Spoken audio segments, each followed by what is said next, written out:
Welcome to Talking in Stations. This is Matterall.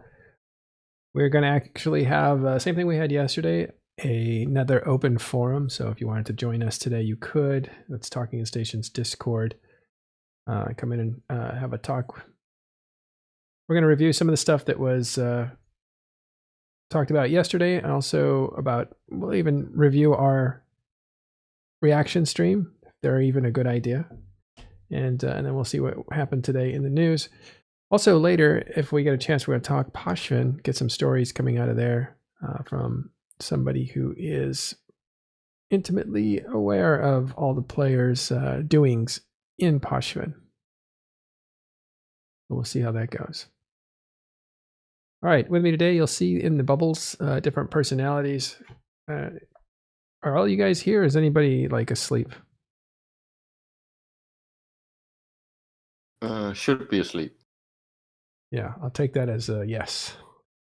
All right. Yesterday, I think this actually, we'll go to Reddit real quick. This is probably the biggest news because a Reddit thread was made of it. How do you spell Reddit? REDDIT. Right. SAOLT. Oh. Okay, so looking at the null deal rebuttal, that is a historic document, so that's not what I want. Reddit.com Eve. As you can see, I am a Reddit expert. R-Eve is what it is, right? And voila. This should definitely do it. Yeah. All right. So here it is. Rattati's interview. Let's go back to that. We're not going to re-litigate it, re-debate it, or any of that stuff. But here are the takeaways that somebody found. And you guys can let me know if I missed something here. But this was put together by a player from the Suicide Kings. And he put down his takeaways of what was important about yesterday. So if you missed yesterday's show, we'll talk about that in a second. But you can go to this Reddit thread and see what you missed. Some stuff that was worth mentioning. He said he mentioned after a big change coming. Sorry. He mentioned that. I don't know how to read that. He mentioned that after the big change coming soon, I assume was Cloaky and local, that there's going to be a redistribution and getting things into the right places, in quotations, allows players to build up their empires and infrastructure to actually customize their experience. Holy cow, I must have missed that. Can we be allowed to say vague every time something said was vague? Yeah. A high-level vision for the Rorqual and Orca to change it back into fleet boosting. We caught that one. Yeah, that was good. Yeah. Changing coming soon, change coming soon, but not this quadrant. And this guy guesses what it is. For this new quadrant, and Talos is going to be looking at the changes of last year. That was something I don't know if we covered yesterday, but he basically said they're going to look at the last year and see if there was something that needed iteration. And I think that was his way of reassuring the player base that they didn't just make a bunch of changes last year and are walking away from them, that these are monitored changes. They're going to review them, see what condition those changes are in, and reiterate.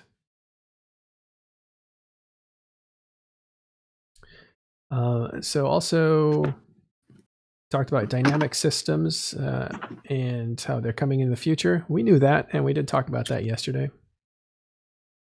And finally, interesting, he doesn't like keep stars in HiSec and is confused on why earlier devs allowed it.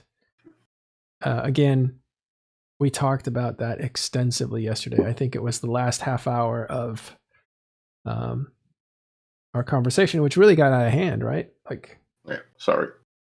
Mea culpa, mea culpa, mea culpa. You're apologizing to the audience? Yeah.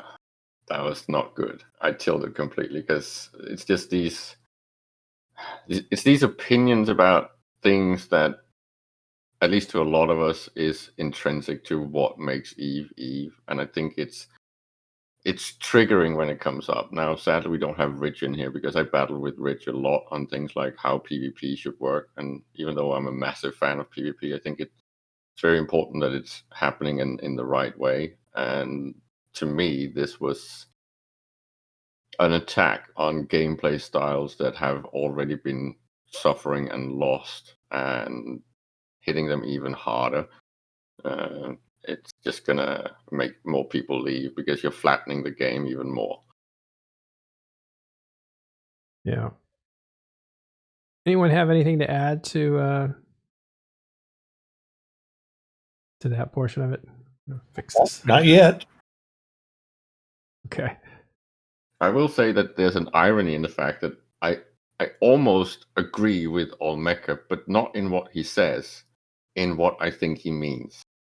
Because I did say that ideally, when everything is right in structures, and a lot of things was left on the table, we've covered them extensively on all our shows. But when everything is figured out and fixed on structures, I think the Plex market and the RMT market should be completely taken out of the hands of the player base. And I'm pretty sure I said that yesterday. Because I don't think that should be our revenue stream, because we're basically piggybacking and curtailing on CCP's code, right? It's like not where we should make our money. We should make our money from proper PvP, which is me versus you, right? Plex is just hijacking the transactions from real money into the game, and then from there to a player that's actually exchanging his time for that utility, right?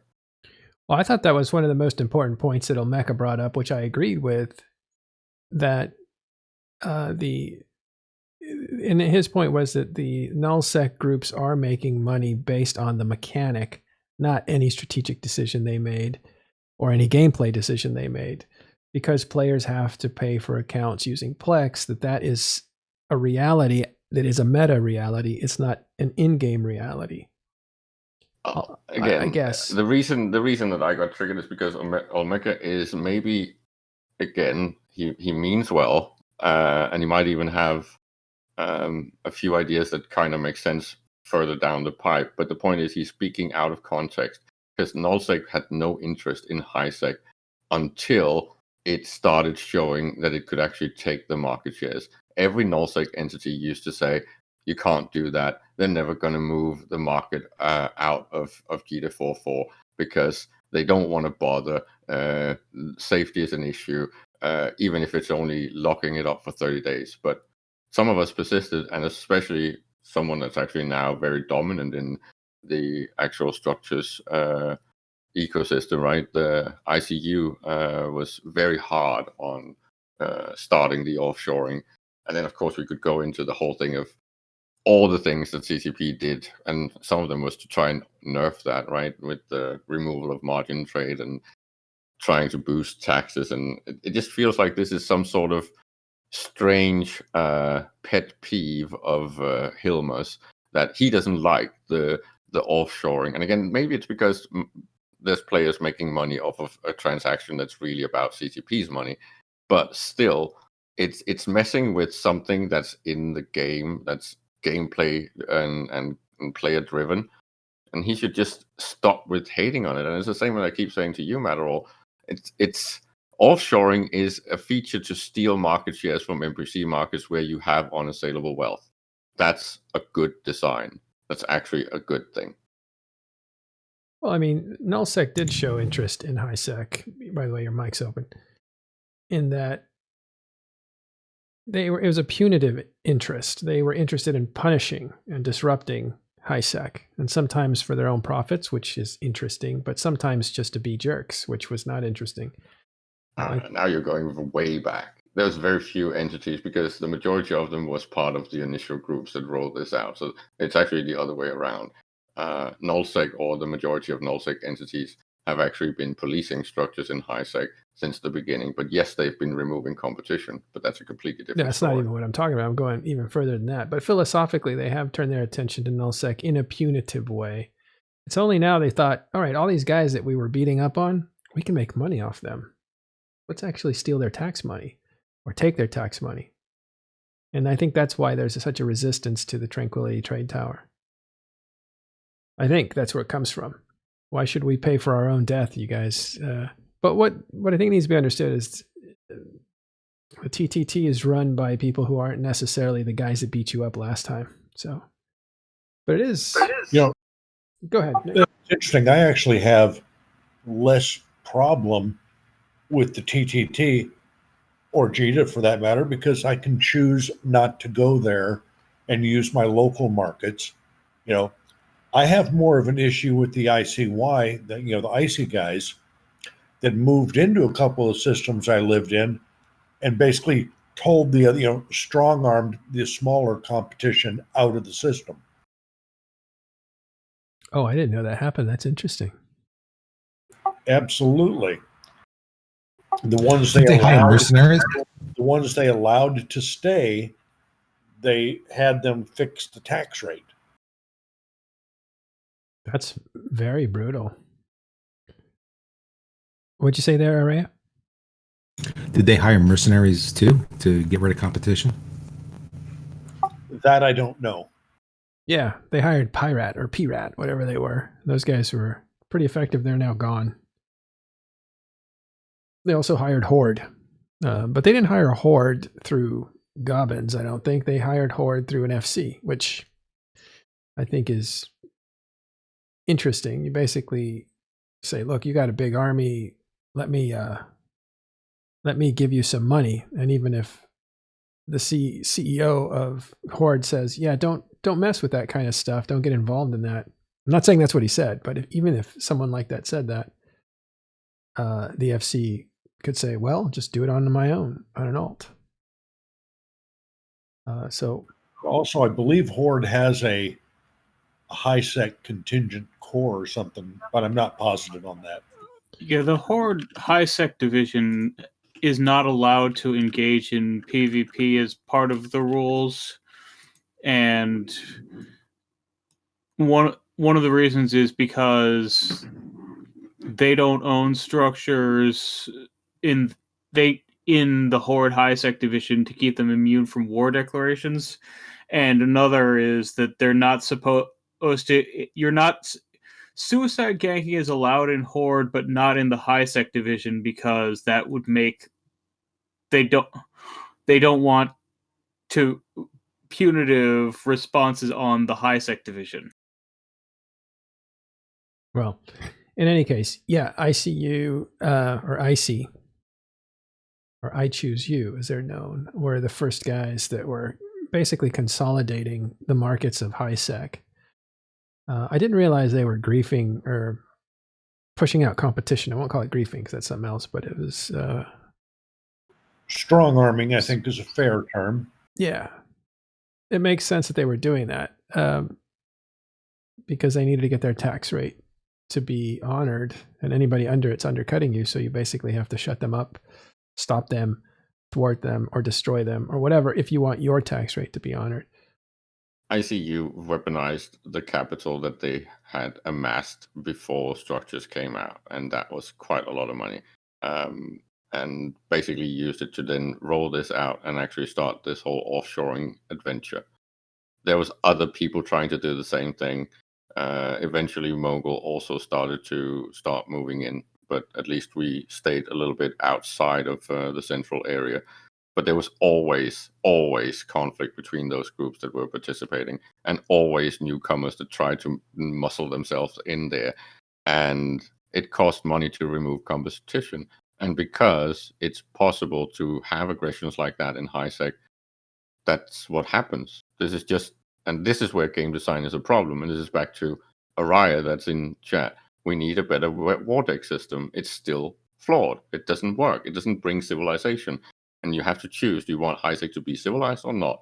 If you want it to just be somewhere where you can gank and grief and attack and use muscle on everything, fine, but then that's the game we have, and then the end result is a monopoly. The strongest dog is going to come in and eat your cake. Not very imaginative. And, in nature, sure, but we're supposed to be civilized. This is supposed to be hyper civilization. This is civilization created the third time. The first time the humans made civilization, then they escaped through a wormhole, and then they all died after they created civilization. And so then this is actually the trilogy. This is the third time that civilization recreated itself.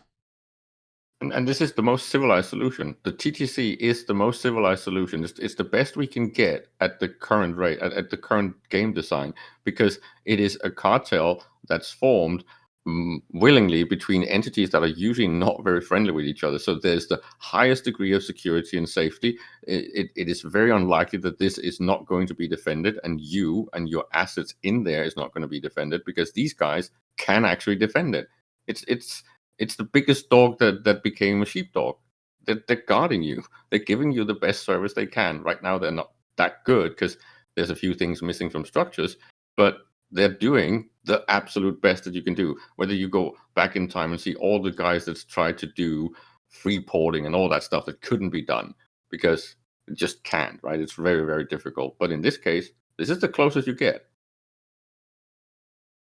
Yeah, again, not the same people as before. The Galente Ice interdiction was Goon Swarm. The Bernjita series 1, 2, 3, 4, pretty much all Goon Swarm. The Hulkageddon wasn't Goon Swarm though. Was it? It was that one guy, but was he in Goon Swarm? Anyone know? I thought it was Goon Swarm. Probably a guy in Goon Swarm. But you have to remember, Goon Swarm of old was they were disruptive factors. That's what their gameplay is. It's what they do in all games. At least the SA. The Goon Swarm that you know now is a different Goon Swarm, or they've changed a lot of their behavior. Oh, same people as current. Yeah, that's from Billy.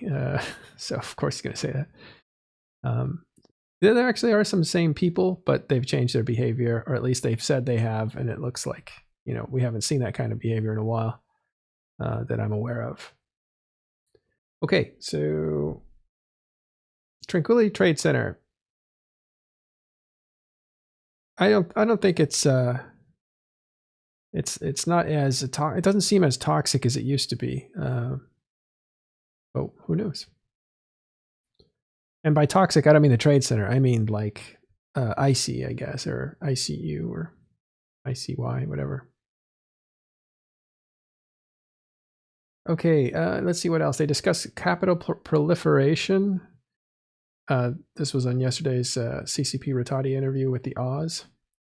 They've been tackling that problem, and I think that we all know what that is and the scarcity that has come to that.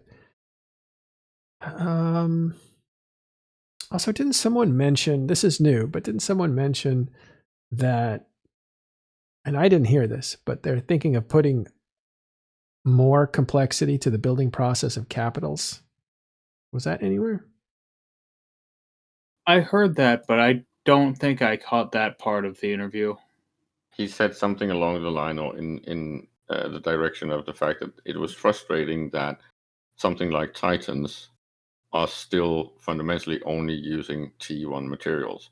If anything, should have had more complex building included, so almost become a Tech 2 or a higher tier building process. It's basically Titans, right? It's being dependent on a basket that only consists of fundamentally the 7 minerals and then your blueprints is a little bit of a mistake. Well, I mean, they have at least 2 steps of development, right? You don't just build them out of minerals. You build things out of minerals, and you use those things to go straight into. Now you're just trolling, because that does not really matter when you have infinite slots. Well, but I'm not trolling. There are 2 degrees of building. Yeah, but you can stagger those, right? Because then it doesn't matter that there's gaps between if all it takes is blueprints and minerals. That doesn't make the process any more complicated. It just means that you have to stagger them next to each other. Just an extra step. Yeah, and it's not a step when you don't have slots. You don't have to wait for a queue. You don't have to have access to slots. You don't have to have a pause. Right, but it is a stage, right? You build things and you use those things to build another thing. It's a second stage. Even if it's easy, it's still a second stage. But again, it's a stage that's meaningless when you have infinite slots, because the stages used to have meaning when you had slots, right? Then what made it complicated with the new technology that came with Tech 2 and everything else is that then you had to have more sources of materials. All the different types need to come from different places. So it's a matter of where is your complexity? Is it in the process line or is it in the resource gathering line? Yeah, by slots you mean building slots, and now those are infinite. Yeah, industry Anybody can slots. build anything. Yeah, it used to be about, isn't it 25 per station? And then they were always plugged in the important locations. So you had to build them a little bit out of nowhere. And then the efficiency and speed bonuses and stuff like that. And POS industry, there's a lot of things that people say that they miss about POS functionality. But I can guarantee you, from an industrialist point of view, we're not missing the stuff that we had to do with POSes. Yeah, it would be interesting if they looked around and said, what things aren't being used? Like maybe some PI, maybe some salvage, maybe some. It did say in the interview. Hold on, let me finish my point before you jump in. We're very sensitive to that right now.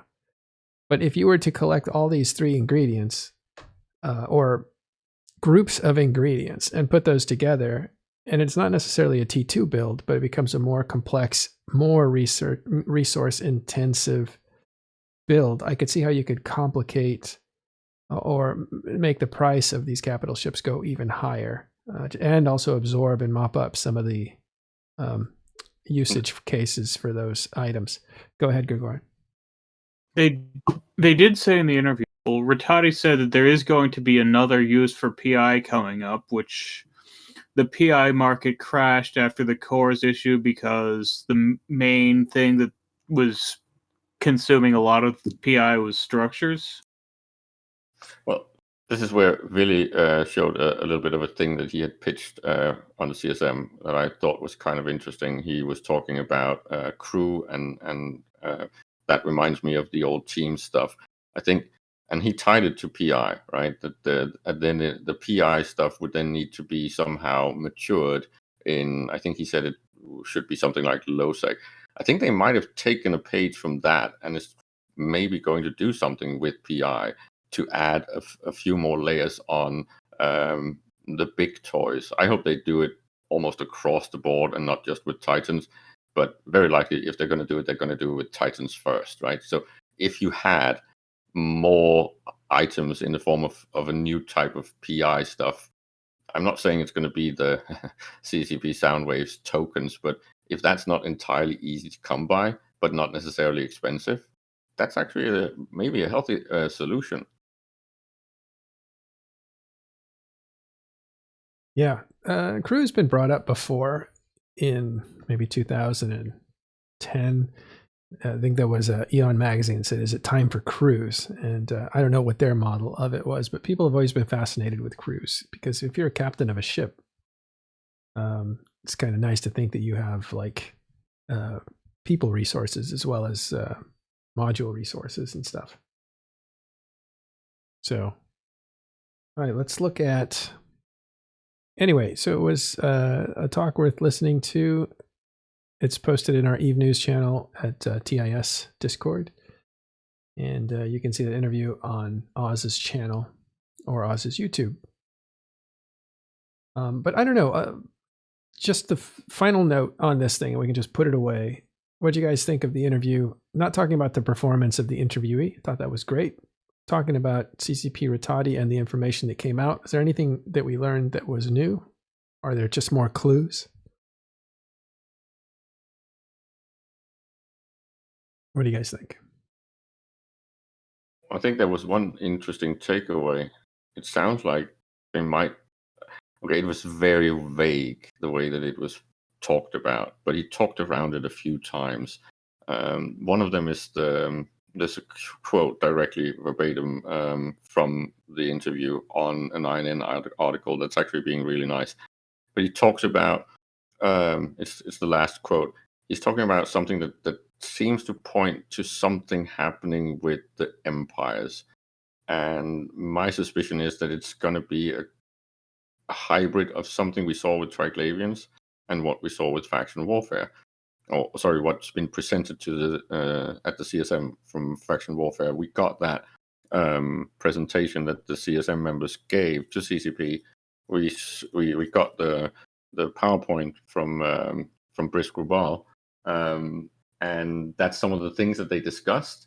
And apparently, the CCP actually kind of liked some of the ideas. So I'm strongly suspicious that it's going to be along those lines, because these drums, when it comes to the original empires, have been kind of sounding for at least a few years now. And this is where we need Asterotti to talk about all the Delegate Zero stuff and all the law things and how the law-based news is interpreted.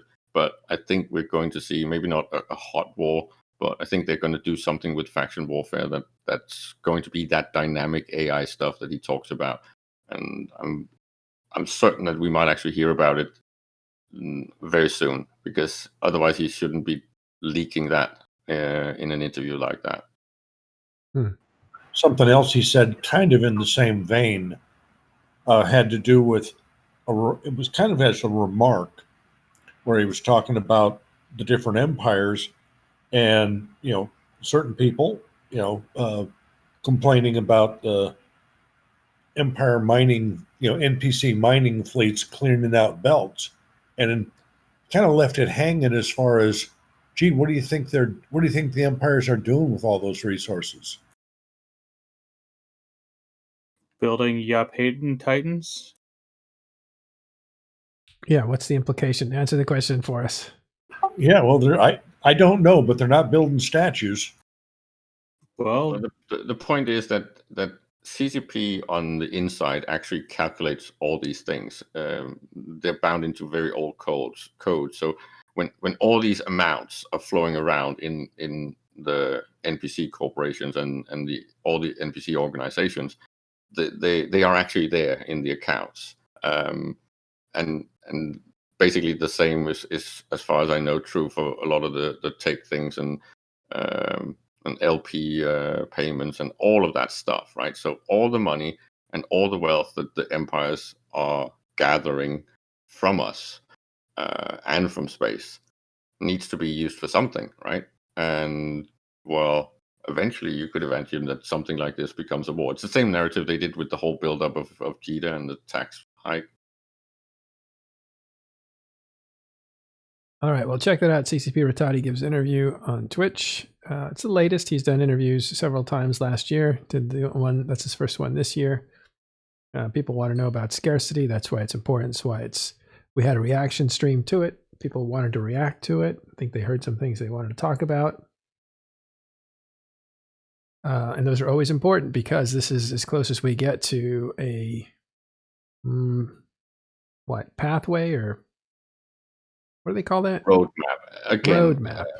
Yeah, and we have to remember there was no one really in charge of building a new vision and a new roadmap, with the exception of course, Berger and Hilmer.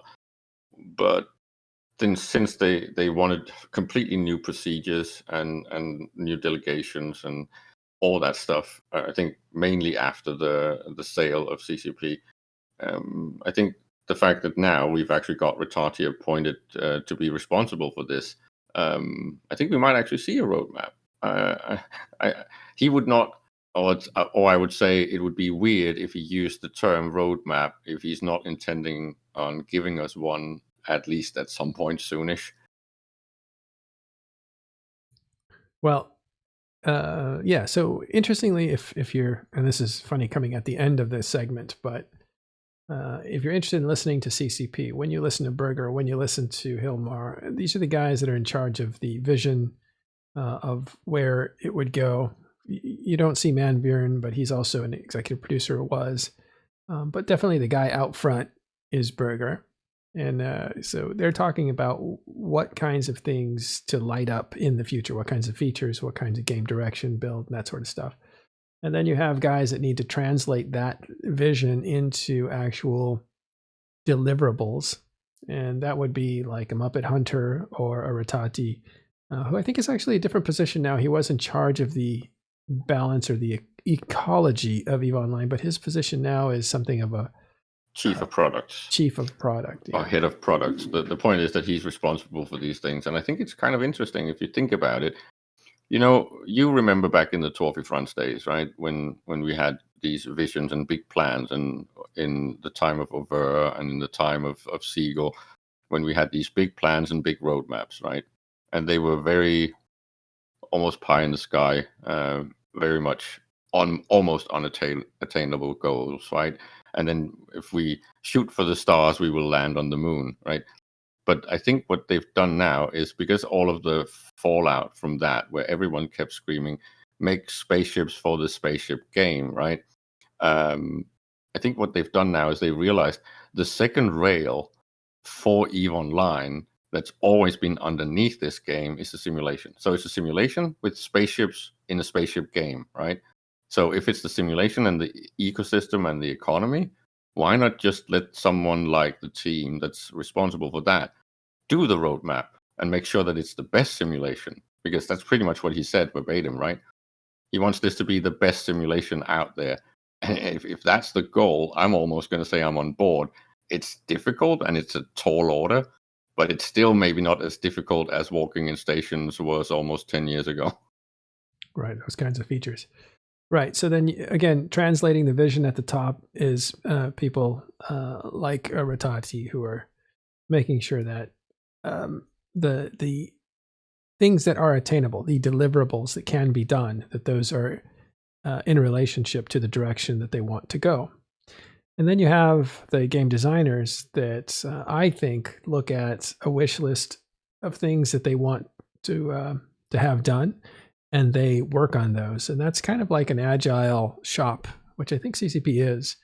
You basically have anywhere from, I'm making a guess here, from 10 to 20 different features that they want to work on. And then they figure out which one they can do and what order is the proper order. If you build this technology, will it make this easier in the future, make this other thing easier in the future? And then you would do the prerequisite first and then do the, the secondary and stuff. That's kind of how those things go. But you can have a different set of features that are ready to go at different times. And that's why we don't have unified themes for our expansions anymore. Like, used to have an expansion that was built around a theme, and a lot of the features fell under that umbrella. Not all, but a lot. And now they haven't bothered to do that sort of thing anymore. It's really just iteration on a game. And the overall direction is why you would want to listen to these talks by these developers. Go ahead. But that's also because of something that I think you actually said at some point this week. We were talking about game development in general and talking about other games. I know that's not allowed in our EVE Online, but we actually do play other games. And what you said is that the requirements and the cost has gone up so much. And I think this is especially true for CCP. So to create those old school patches that was complicated with a lot of content that was supposed to tie together both lore-wise and with new art stuff and new game designs and all of these things. Back then, you could do that with X amount of man hours. If you do that today, because we have so much more complexity, not just in the game, but also in the requirement from the player base when it comes to what's a good mission and what's a functional ship and how should it be balanced and what should it look like and should it be animated and all of these things, right? All those assets needs to be made. That would be a magnitudes more requiring when it comes to dev hours. Yeah. Araya, do you have any comments on this? Are you still in here? I haven't looked. I guess not. We were talking about that. Araya had to go and do adulting. You had to go adult. All right. What are we talking about? We're on air, so keep that in mind. Wow, look at that. All right, we're about to go into some of the war news for you in just a second, but okay, so Araya is gone. He was just another person that was involved in that talk earlier today, and we can just leave it there. But that again is why you would want to listen to CCPers at this level to try to figure out what's the landscape of the game now. Where are we in this process of reducing the abundancy of minerals, which created a distortion in the amount of power that people could build in giant ships? How far along in that process are we of repairing that swelling? And what's in the future? And by listening to these guys, you get a sense. They don't tell you what's going to happen, but you get a sense of the direction you're going, and that allows you to prepare for change. All the people that are keenly playing this game on the meta level are paying attention to all the signals that are being sent. They may not watch all the interviews, but they have people that will digest this stuff for them, figure out some of the stuff, just like this guy did on Reddit for you. And they will read those reports, and therefore they're informed about how to anticipate change. One thing you can anticipate is, because he came out and said it, is that something that's got a lot of, and this is what Gregorian was talking about, something that's got a glut in its, there are stockpiles of this stuff, therefore it needs to be used up in some way, is PI material. So there'll probably be some kind of a PI change, either to slow down its production, to change its needs, what it could be used for, to draw more demand on the products. And those kinds of changes are incredibly important to long-term investment in the market and EVE Online. When you hear those signals, keep watching for those signals, keep looking at the market and what changes are happening, as far as updating the game. You keep looking for confirmation that something's happening in that area, because at a certain point you will want to buy up PI because it will go up in value. A good example of that is if you were paying attention to Marauder being changed. As soon as they said they wanted to affect the Marauder in some way, it was a gamble. Are they going to make it better and more desirable, or are they going to nerf it and make it worse? And at that point, you should have been into the Marauder market, either buying the materials or making the materials to make a Marauder, or buying the ship itself, holding it off the market until the actual news comes out, and then you would put it back on the market for a higher price. That's a quick cycle. That was a couple weeks. But these PI, these big cycles, right? When they said we're going to bring in we're going to bring in a cure for the abundancy of minerals in the form of scarcity of minerals, and we're going to do it in 3 steps, and it's going to take a long time. That was your signal to buy up as much minerals piles as you could and hold them as long as you could so that you could start to unload them. If you unloaded tritanium a few months ago, but you bought that tritanium a year ago, you would have made a fortune. That's why you listen to this stuff. And one last thing on this. This is where EVE makes the most amount of money per. The biggest money making in the game is value added service. And that means the market, basically. So that's where the fortunes are made. Make no mistake. Okay, let's move on, shall we, to destruction instead of making money, losing money. I had it here somewhere, but it looks like it's a busy day for... these are the 10 billion or more kills that is listed on ZKillboard. And right there at the very top, this just happened a second ago, 136 billion ISKs, so TO, from Goon Swarm in Y5C. That was just destroyed. There's a number of structures going down right now. I believe they're in the process now of destroying. Let's have a look at the list here. Yeah, this is the content that Allmaker was claiming is not happening. Because you're basically seeing, 400-500 billions of stuff being destroyed on one side by the 2 other guys that have 500 billion each in profits from the TTC stuff. So this is where your money is going, guys. Well, it's despite, not in spite of the TTT. But let me just read this. 2 out of 3 Satios are down so far, so it'll probably be a total of 3 of those going down today. 1 out of 2 Tataras have gone down. And there's a bunch of Fortizars, I think, or a few Fortizars. So a lot of those are being listed here. There's more on the way. This is the reckoning. And by reckoning, I mean W-R-E-C-K-E-N, wreck. Literally, Pappy right now are destroying structures that are essentially undefended because the Imperium is not really, at this point, capable or willing to defend these structures. They either find them unimportant or they just are outclassed with too many people fighting them. So Delve is burning. Make no mistake about that. And every day today, for the next 30 days, you will hear news about how much more is being destroyed. With a few lulls to cycle up the timers. You don't destroy something in one day. It takes a few cycles. That's 3 or 4 or 5 days. And so everything is being staggered. There might be a day or two where there's not a lot of destruction, but I think for the next 30 days, we're looking at a ton of destruction and the momentum of that destruction getting even stronger as Delve gets leveled. You misspelled. You left out the W, right? I said W-R. Okay. Yeah. That was the joke. Rex. Okay, it's not a reckoning. And No. I think I talked to Willie and I say it's 5 keep stars and he says it's at least 10. So we're gonna have to see how many wealthy structures are going to be completely removed. Yeah, and I think Ray and I were talking about this too, and how disappointing it is to target a structure and to see it blow up and then all of a sudden disappear like it never existed.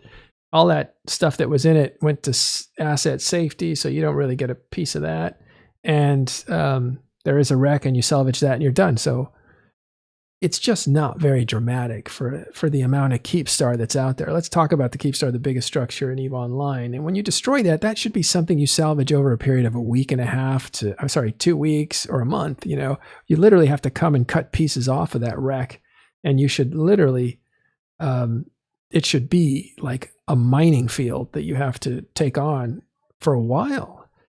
It's just too bad there's no imagination in that sense, because they want to just get right to the destruction of ships, but not create that ecosystem gameplay that they really should.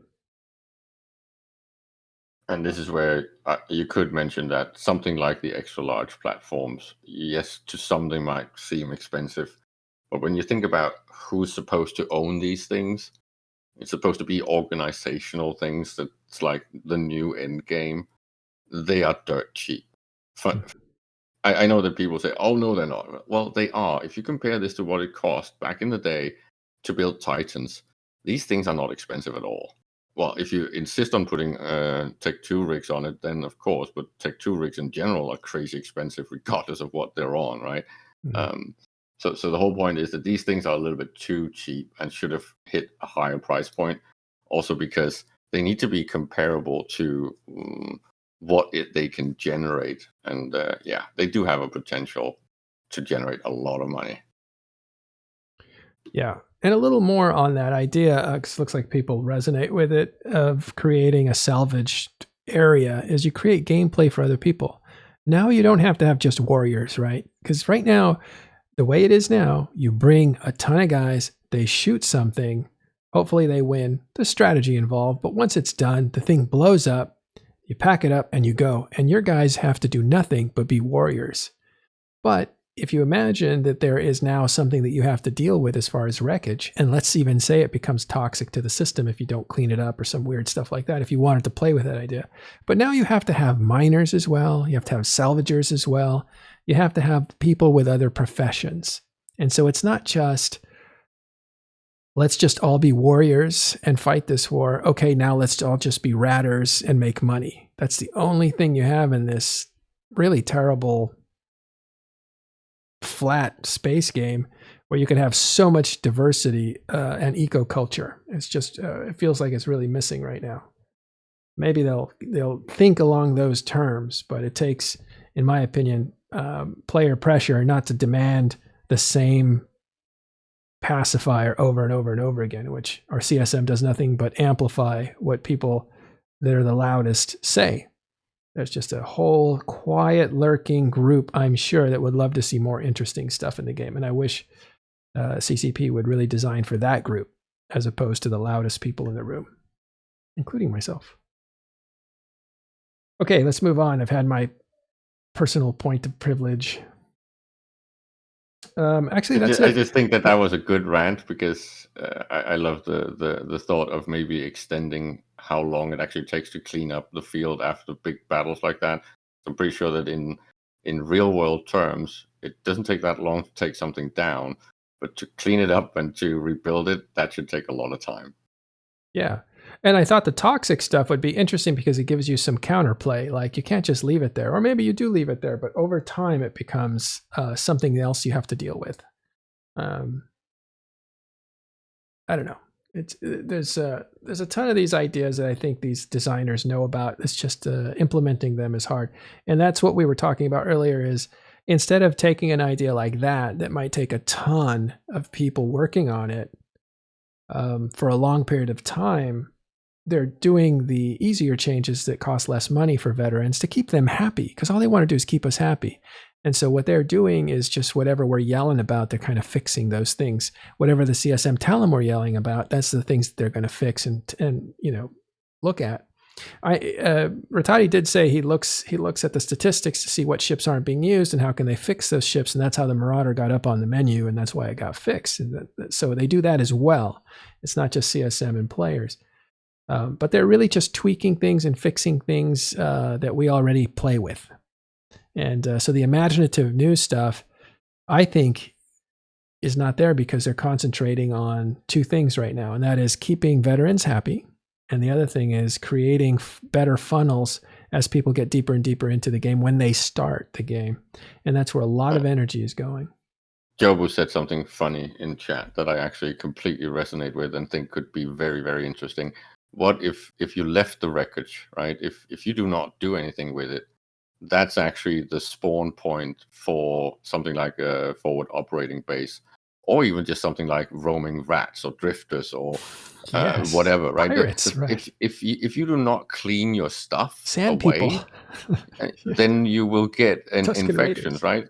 If you leave your trash lying around on your yard, you're going to get rats. That's just how it works. It would be amazing if they could code something like that. I love the idea of like Tusken Raiders coming around and making a place dangerous because there's garbage everywhere.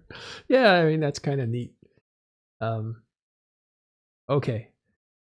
I think we were going to talk about Pochven. Let's see if I can still get this guy to show up here.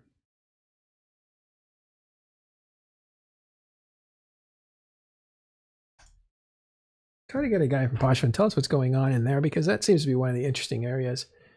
Now, I did say they weren't really doing imaginative things, but that's unfair to people who worked on Pochven, because that is imaginative and it's interesting and it's game changing, it's landscape changing, and that's the kind of stuff that we're talking about. It's a living world that you adjust to, and so there's definitely people who are taking advantage of that and getting in there, and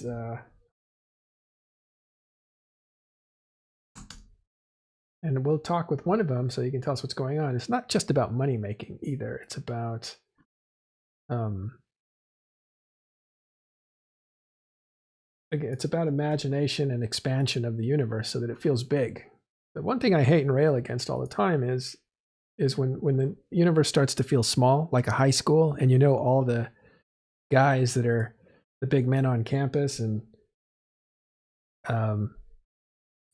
it's just like, wow, I got to hear from that guy again. And it's I love an Eve that is expansive, where there's always somebody new to meet, somebody interesting.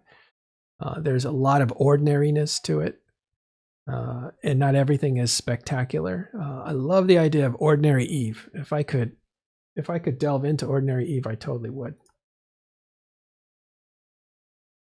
All right, so I've invited a friend over. Let's see. Here he is. Let me get your name right. It is Gabriell Bemenacth. Is that what it is? How are you? Can you check your mic? Yeah, give him a second to adjust. Tom? Can you guys hear me? Do you see him in the chat? Yeah, I don't see him keying up though. Okay, he may not have his stuff set. Hang on, we'll try to get him situated. Yes, a new voice. Again, I go out looking for him. Yeah, he's working on his mic, but he is an example of people that are great to meet. They're new to me, and they're not ordinary, but they're doing something different, and so it's really nice to Testing. venture out. There you go. How are you? Yeah, I'm good. Good. It's nice to meet you. Let me just introduce you as Gabriell Bemenacth. Is that right? Whatever. Some brand of jeans. I remember liking the name of 25 years ago. I have no idea. It just sounded like a demon or something. Yeah.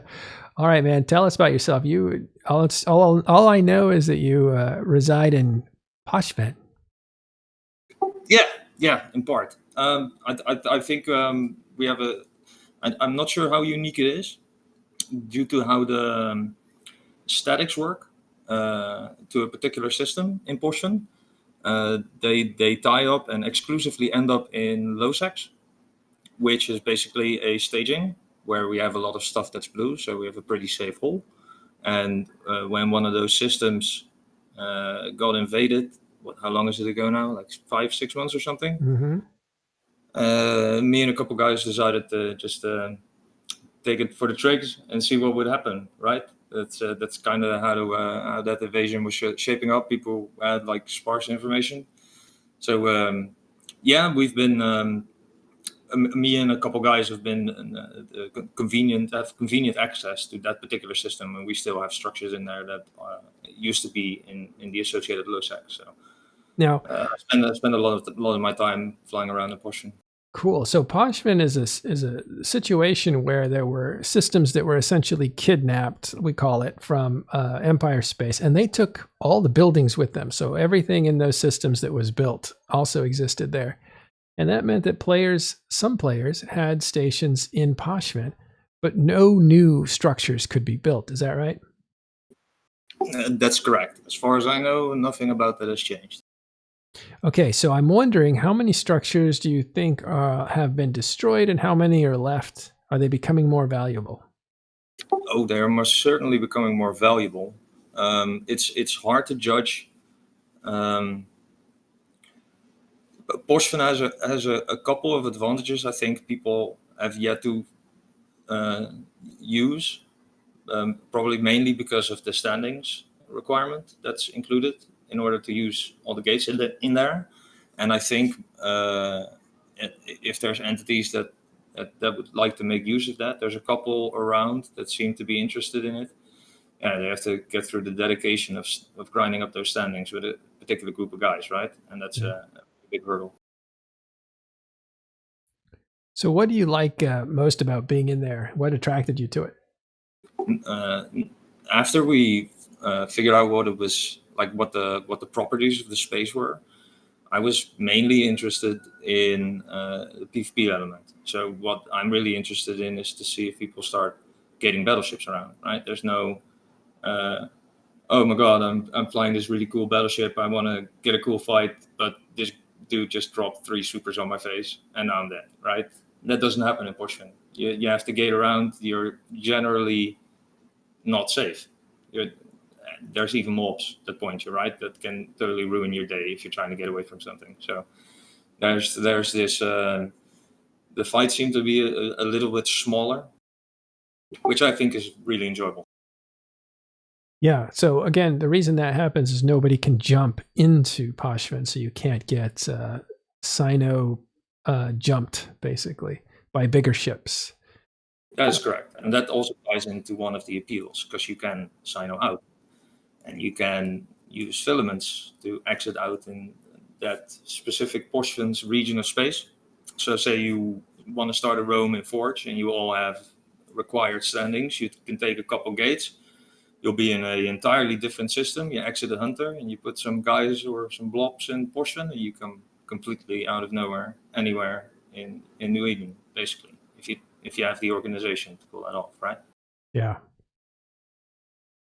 Let's see. There seems to be some weird stuff in there. Is there new stuff that you're discovering, or is it? Have you kind of seen everything that's new, and it's just a matter of moving around looking for PvP? I'm not sure. On the PvE front, it's hard to get enough guys in to safely and consistently clear what seems to be the main content in the system, which is those wormholes, right? The way it seems to work is that the different faction rats fight each other. The main value seems to be in a couple of sites and the specific Triglavian salvage, which is easiest to acquire by A, killing Triglavians, and B, just salvaging the field. And by clearing the wormholes, which are basically 3-stage combat sites, and the combat anomalies, which after you clear them, the mobs ping off into system. They proceed to fight Triglavian forces, which you can then salvage.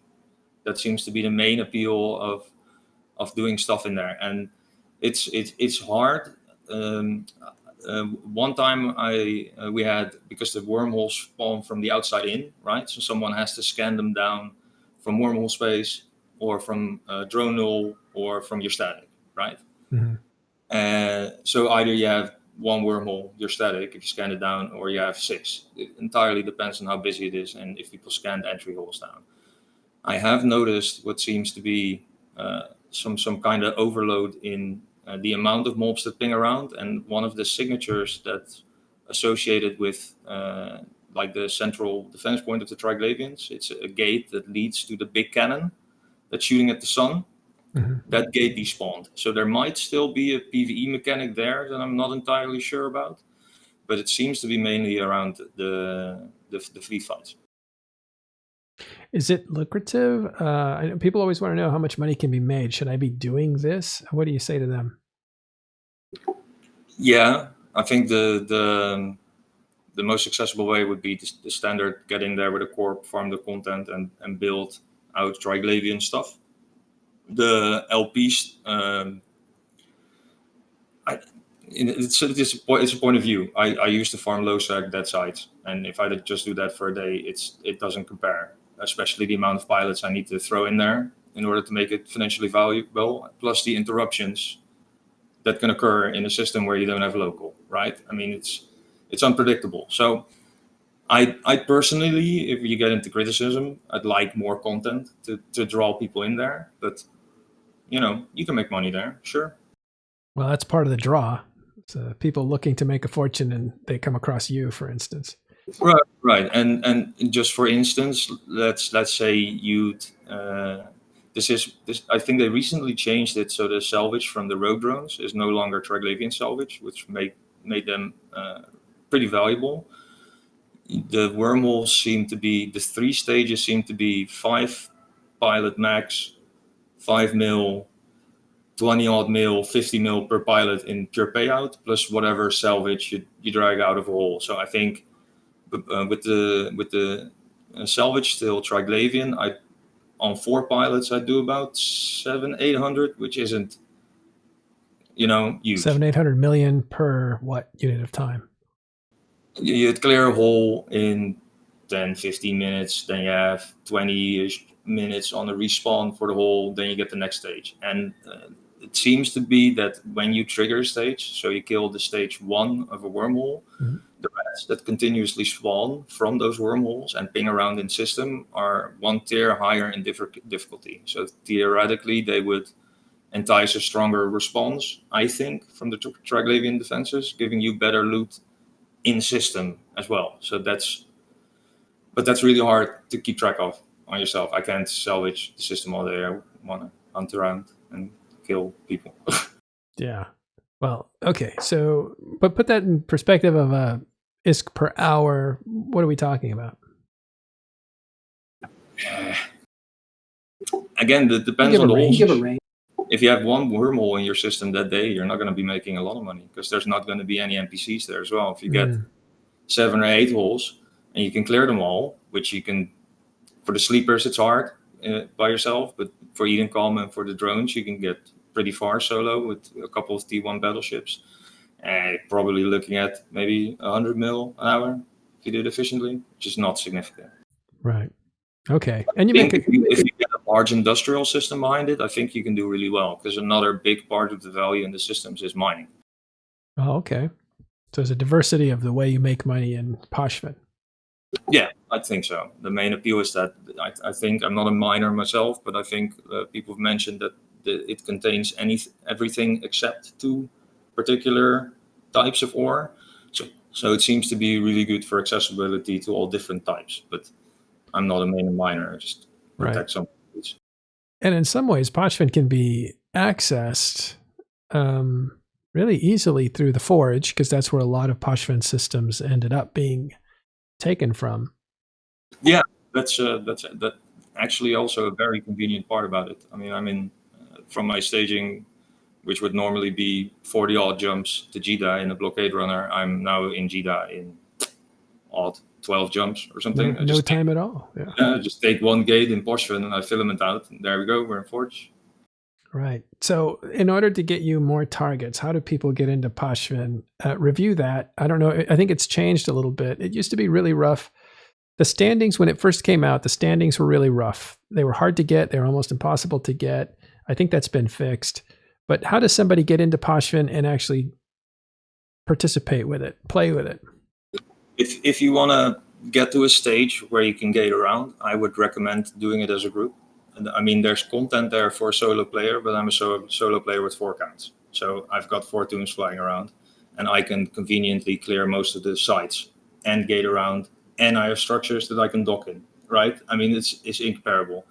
So I associate, there's a couple of groups that are inclusive to new players, and there's a couple of more elite PvP groups where you'll be responsible for farming it yourself. If you want to do it solo, the slow way, just fly around something cheap, enter, shoot all the mobs, and wait for the tricks to kill them. You can target paint them, and you'll get a tick, right? That's a way to do it, but it's not particularly. Because they don't aggro on you if you target paint them, right? Is that the advantage? Well, yeah, I'm sure they would, but you can do it from really far away, so they can't point you. And if you're in like a vigil or something, right, you lose a vigil. Worst that could happen. It's not really particular. Low cost. Yeah. And the same goes for salvage, right? If you put a couple salvagers on there, I mean, some of those, one particular material for Triglavians, at least last I checked, was going for LV3 4 million or something. So if you drag that out of a corpse, it's like 0 point condensate. No, that's the Abyssal Dead Space one. I'm not sure what the name is. I forgot. Mm-hmm. Oh, that's all right. So basically, though, people can find their way into Pochven through wormholes, or they can use filaments to take them into a random system in Pochven. Yeah. Okay. Making weird beeps, I think. Yeah, it must be the I think it's Discord here that people are moving around and it's creating your beeps and boops. It's no problem. Is there so what's it like living in Pochven as being part of the groups? You're part of Stirblog or something? No. Streetblog are Streetblog is when you talk about a major group I know in Pochven that takes on newer players and lower players. They have a system where they fly around with their new bros in Tech 1 battleships and Nagas and all sorts of stuff in PvE. Yeah, believe it or not, railguns are a thing. These drifters are no joke, man. Yeah. You gotta stay well away. I think it was a week from Friday, we had Dutch Gunner who presented a paper on how to survive and even defeat drifters. And you basically have to dodge them because they'll crack your hull in half with one blast. I've been on grid in Leshak. You don't want to see the value off. With nesters, you do not want to see the value off. And we've tried. I've seen those nesters get deleted. It was absolutely horrifying. Absolutely horrifying. Sitting on grid in a 3-builder shack going, that could have been me. That's not amulets, everything. It's just wow. Nope. They just cut right through you. Wow. Yeah, caps. Caps is the only thing that I found. The higher tier sleeper wormhole is the only thing that We used to be able to try that out with caps, but we don't no longer do that. Yeah, but you were saying Streeblog is not you. What can you tell us about the groups in Pochven? All right. So when this got taken over, it seemed like there was three groups forming, and they seemed to be doing it along the clade lines. You got the three different ones. I think Svarog, Perrin, and it's probably going to be Stribog. Then they're probably named after the third one. I'll look it That up. would make sense. They're right here. Kind of small for me to see, but I'm not an ultra lore buff myself. I think it's cool. yeah, it's all right. Mainly So you have like Cray. Wait a minute. No, they're all. Oh, I see. So you have Veles, you have Perun, and you have Svarog. Those are the three clades. Yeah, and initially, like you had the group. I believe the group that was responsible for pushing most of the trick content, and you're thinking about people from Kybernauts, I think primarily, that were flying around, and I'm not entirely sure how they tied in, but they sort of split up due to some drama mid-invasion, and some guys settled in one of the clades pipes, and the Kybernauts with some subtly spaceship guys set up in the Svarog pipe. The Svarog pipe sort of collapsed, so there are now more separate entities with a couple wormhole groups tied in that are loosely blue. And then, I don't know if you sort of have a map in your image, like how the triangle works, right? You got the border systems, and people sort of try to keep everyone who lives in different clade systems sort of red, like on principle, as far as I've been able to tell, which I've been able to enjoy. But there's also a lot of small groups of 5, 10 interdicted T3s just roaming around, killing whatever. Oh yeah, interesting. And a lot of day trippers. And a lot of what? A lot of day trippers. You see a lot of brave souls filamenting battleships in blindly. I've seen the shacks, dummies, rattlesnakes, buttload of practices, like an immense amount, and they try to farm the stuff in the system, and they try to filament out. So that's a lot of fun PvE content. A lot of wormholers hopping in and out. Yeah. Varog 101 says a lot of wormholers go in there, make some money, and get out. Day trippers, you call them. Yeah, day trippers. Yeah, they're really fun to spot. You'll see them sitting at a celestial way too long in something way too big, and you see them thinking, "Fuck man, I have this timer. I need to wait until I can filament out. I really hope I don't get combat scanned right now."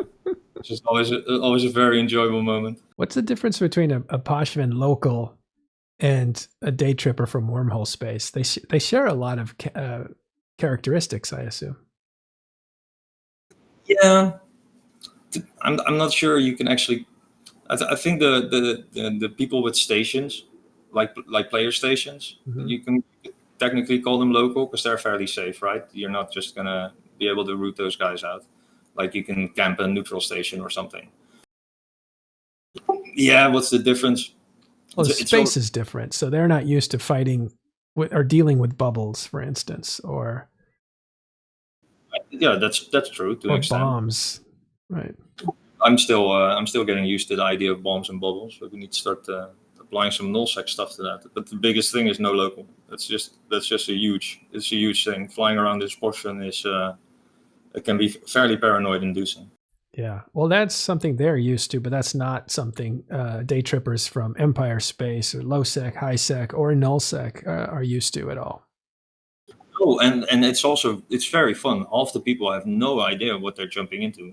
There's been so many situations where, luckily, the pilots have been good enough to continuously avoid my incessive combat probing, to the point where I'd communicate with them and go like, "You guys need some help because you seem to be stuck in this system." Just again, you feel sorry for them.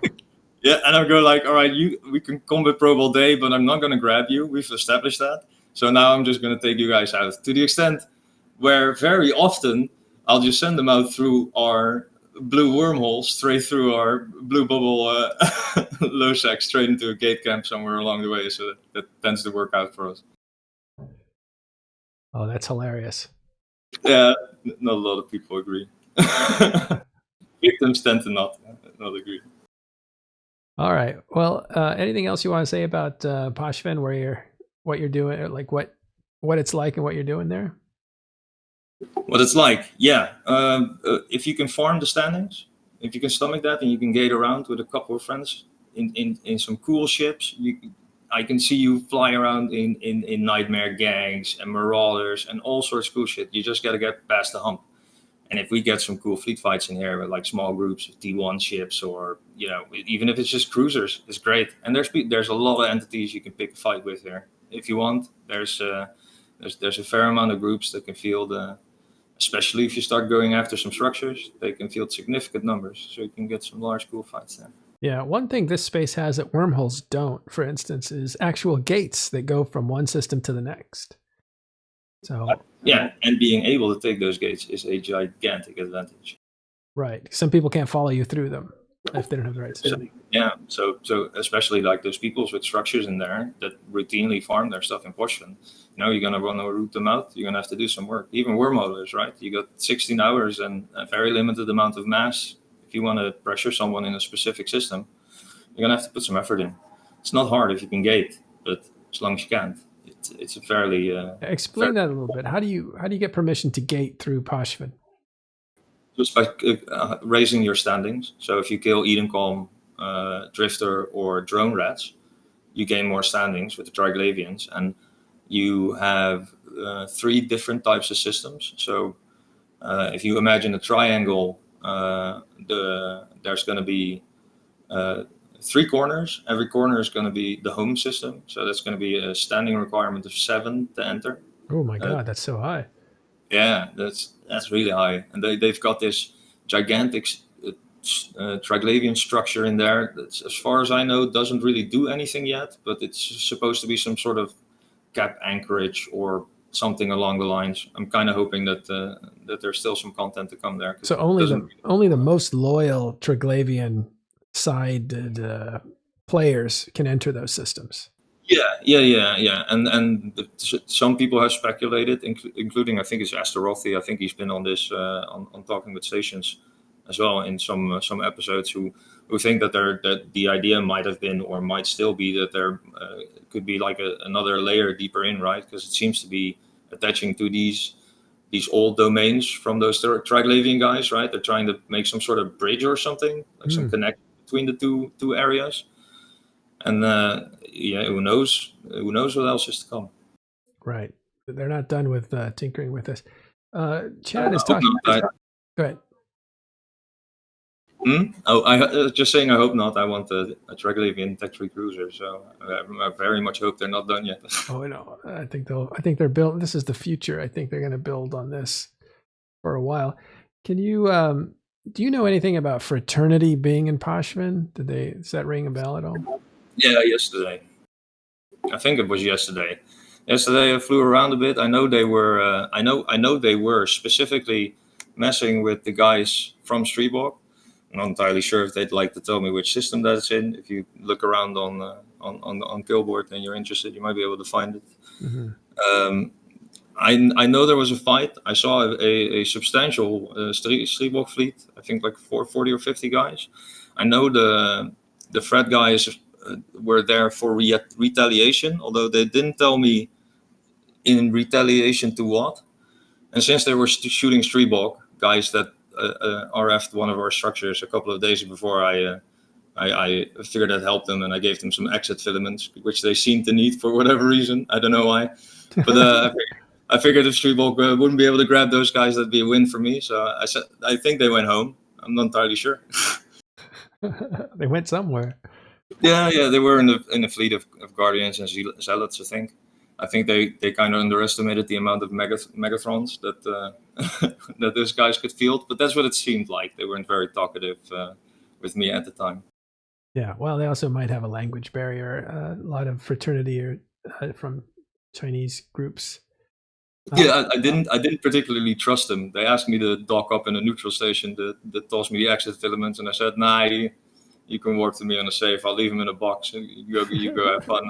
You might be a street box spy. I have no idea what's going on here." So You remind me of a park ranger. People lost in the forest, and you're like, sometimes, if I can't catch and kill you myself, I'll most certainly sometimes maybe help you. It depends. all right. I'm looking at their losses, and I don't see Pochven in here. I don't know if those register as normal. Yeah, if you look around in there's Ala, Shoda, and Senda, that area around there is, I think, where something happened with Fred and Streetbook. I'm not sure if they had a fleet fight. That's funny because the language of Triglavians is all triangles. So whenever you see something written in triangles, you'll know that's in some kind of abyssal space or Triglavian space, I guess. Yeah. So yeah, this was looks like a couple things came up a few days ago. All right, cool.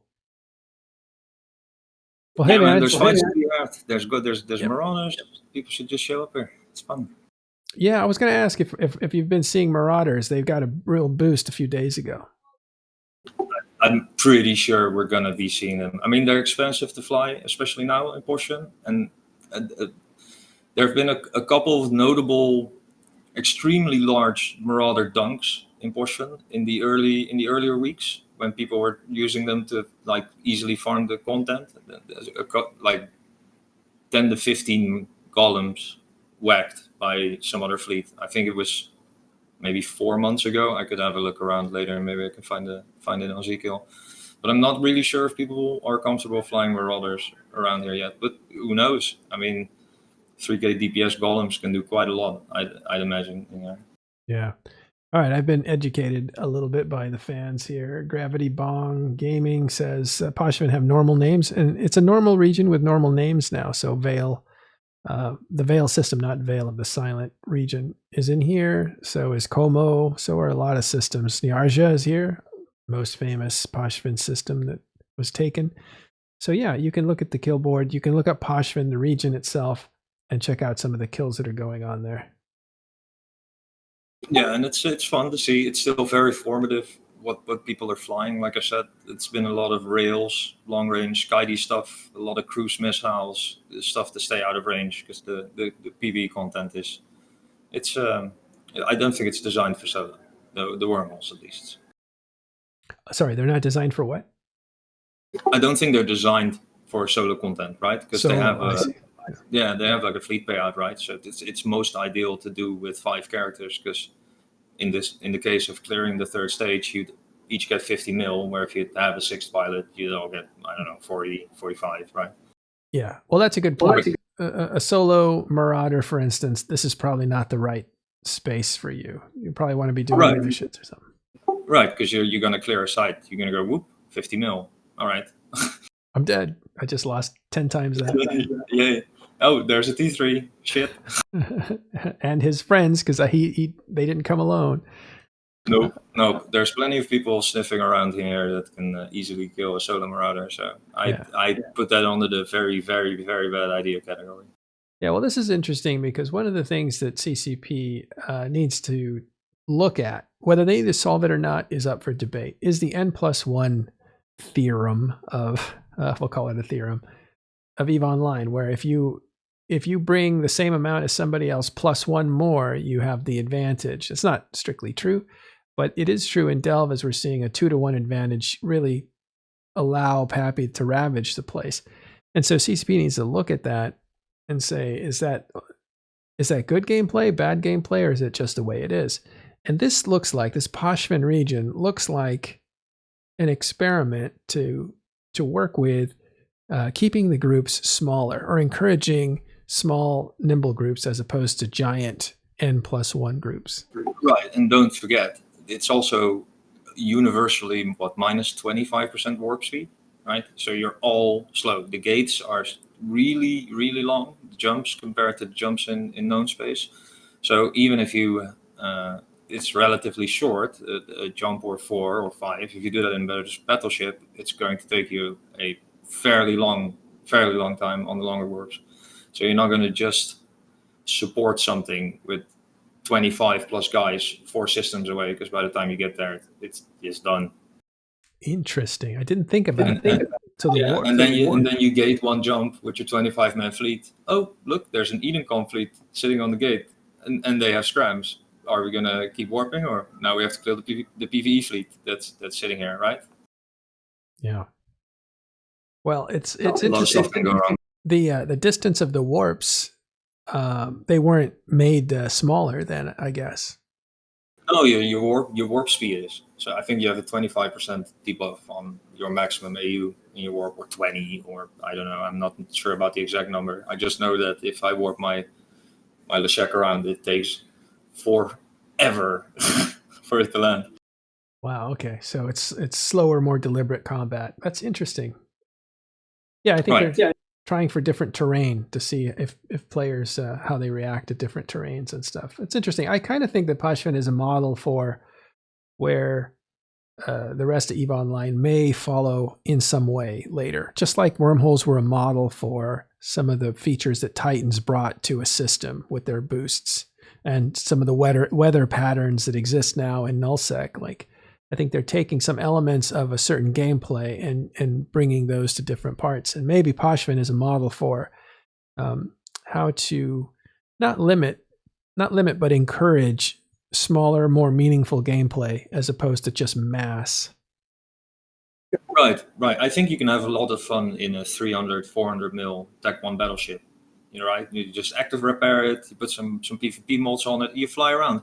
And if you run into that guy that's in a T3 hunting around with his buddies, and they're spread out across Pochven, he's going to want to tackle you. You stand a chance, like, you know, fighting off that T3 before his buddies make all the jumps over to help him over, right? You can have some pretty cool fights here. You've seen like what's his name, the Lucy Lou guy. Yeah, he's been having some fun PvPing in Pochven because you can really control the fight. Yeah, he is extremely good PvPer in most scenarios, and he's in Pochven too, right? Yeah. He's been up to all sorts of shenanigans. I think he's doing a lot of on the Chinese server lately, but I don't know. He's been around. He had a cap fight with the Streetball guys as well in one of the systems where he dunked their PvE fleet. So that was pretty cool. I think there's a video on YouTube somewhere. Yeah, incredible player. He's Russian, and I didn't know he was playing on the Serenity. You saying Serenity server? Has he been on there? Yeah, no, I just remember Hoth. I sometimes like a browse forever. You know how it is. You turn on YouTube and you're 500 videos further in. So I sort of remember him trying to talk in English about how he's enjoying playing on the Chinese server. I'm not entirely sure if that's an old video. It could very well have been a very long time ago. I have no idea. Yeah, wild. But he was talking about Pochven, so it couldn't be that long ago. Yeah, it can't be. They have Pochven too. Right, so it'll be max like six months ago. I assume they don't have any sort of delays or something on the content. It's probably pretty similar. Although I do hear that most of the stuff on the interesting stuff on the Chinese server is Edencom related, while on the European server the Triglavians were significantly more popular. Yeah, but they still inherited the same design pattern that Tranquility had, that the Western server had. I'm not sure. Honestly, I'm not sure if it's the same system. I'd imagine it is, because they had to mirror it. I don't think they could support two different structures, so they mirrored whatever ours was. Yeah, right. To them, I think. Semi shame for them, but understandable. Yeah. I guess is probably a resource management thing, right? I mean, it'd be kind of silly to have two of those server things running. Yeah, it's just easier to maintain. So if they make some changes that Pochven affects, they don't have to make them two different ways, I think. Right. But I think they also might have affected our systems as well. There might have been a combination of both universes affecting each other, but I don't remember if that was the case.